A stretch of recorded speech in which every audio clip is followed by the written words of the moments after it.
Bonjour les amis, c'est Oli le Belge.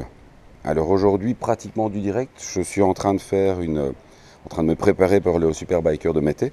Puis je me suis dit en attendant, je vais faire une petite, en attendant Speedy surtout, je vais faire une petite vidéo.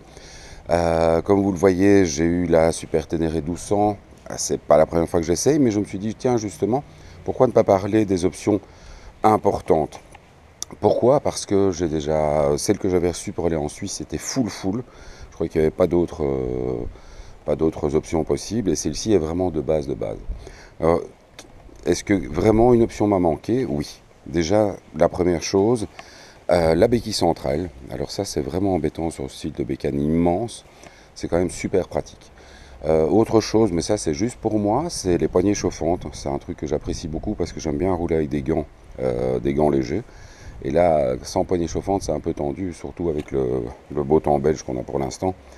Euh, Sinon, les suspensions, pour moi, ça m'a pas vraiment gêné, sauf si justement vous êtes un grand voyageur et que vous avez l'occasion de voyager avec tous les bagages, avec un passager. Ça, c'est vrai que c'est hyper pratique à ce moment-là.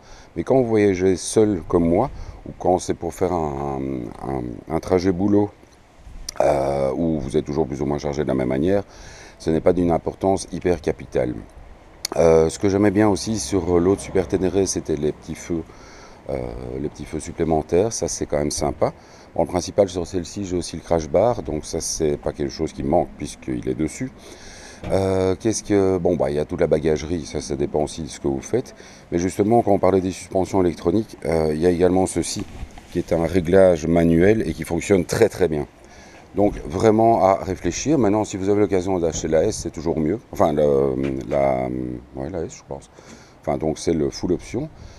Mais réfléchissez, si vous devez choisir entre les deux, ça vaut toujours la peine de voir exactement quelles sont les options qui sont vraiment importantes pour vous. Voilà, je vous souhaite une bonne journée. Moi, je pars me faire tremper au Superbiker. Ciao.